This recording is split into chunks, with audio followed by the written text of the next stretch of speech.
Okay, this is a 3 versus 3 battle. This is a recording. I'm now recording to get commentary for. I'm playing the Orcs. My ally has Beastmen in the center, and on the left we have a Chaos player who is extremely fond of dragons and aerial support. I actually kind of like the, I think that's a Manticore's mount. It looks cool.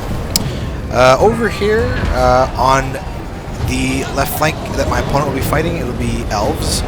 In the center they have chaos, and on the right, and the people I will be fighting, is the Empire player, who is an extremely big noob. He tends to just fire his siege weapons, hang back, and just wait for things to happen. It's not a very proactive style. On the right flank, their chaos player has started supporting them with his Marauder horsemen. I chase off the horsemen with my Orc Boar Riders.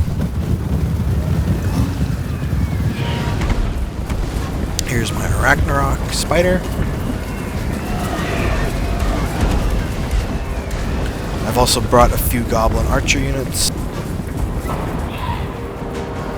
Right now I'm just waiting for my allies to get in position on the center and left flanks.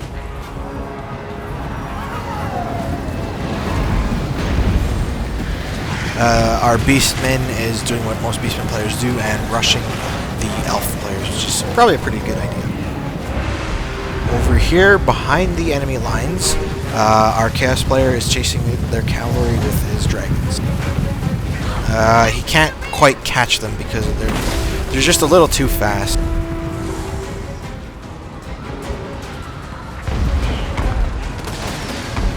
On the right flank, where my orcs are, I'm about to start making contact with his swordsmen.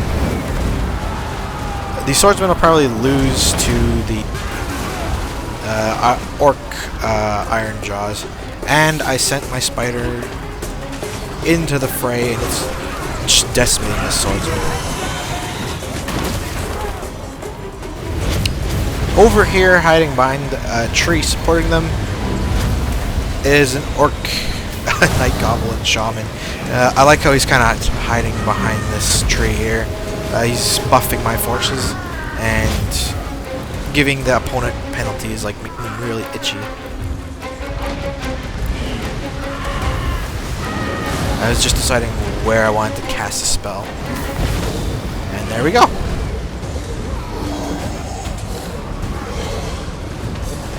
Behind the elven lines, the dragons gave up chasing the elven cavalry and have simply started to engage them on the ground.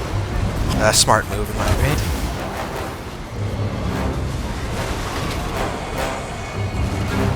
The Empire player engaged frontally with those knights, which is a terrible idea.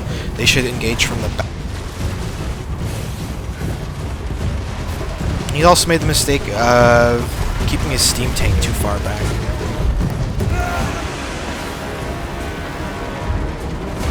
At this point, the people in the steam tank are literally probably bored out of their minds doing nothing. Fire on them, lads!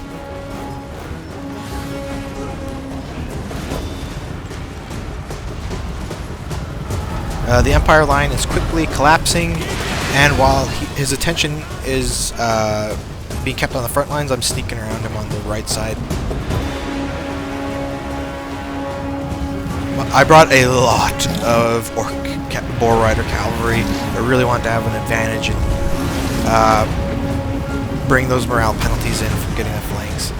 I'm chasing off his knights to make sure they don't regroup. If he had been more proactive, he would have sent the spearmen in sooner.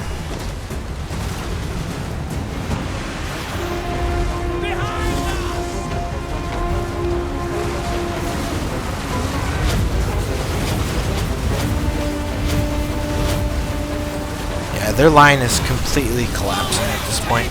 I've made my way to the siege weapons, which haven't done much.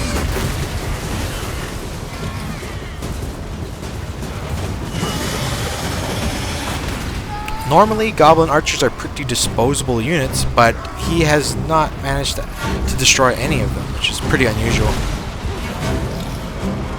My Chaos ally is just waiting here, making sure everything's okay.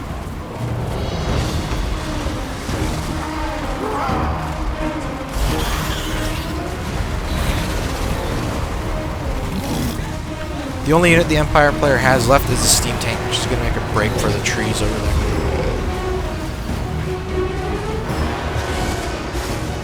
Over here in the middle, I'm sending my boar riders to help clean up the elven archers. They have pretty poor morale at this point and collapse pretty easily.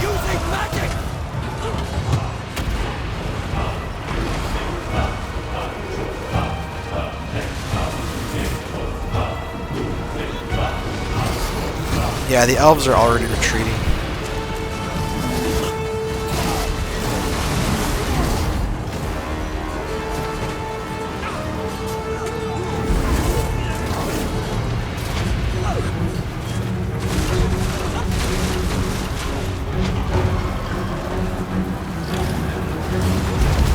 The rest of the elven forces are in retreat. The only thing left is this treeman.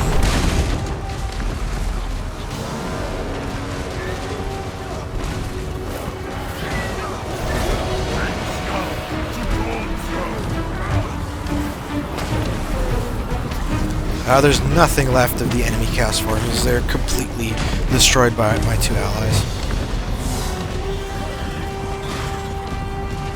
The Elvish Tree Man in the distance is in full retreat, and the only unit left that the opponents have is this steam tank trying to make a last stand. Thankfully, my Boar Cavalry caught up to it and it couldn't get away, and my ally's dragon is coming in to finish the job. Boom. Our opponents were pretty bad, as I said. I only lost 98 guys. That's pretty extraordinary. My allies weren't quite as skilled as I was, or perhaps they just took the brunt of the fire. It's hard to say unless I watch in detail. This is the end of the video. Thanks for watching. Bye.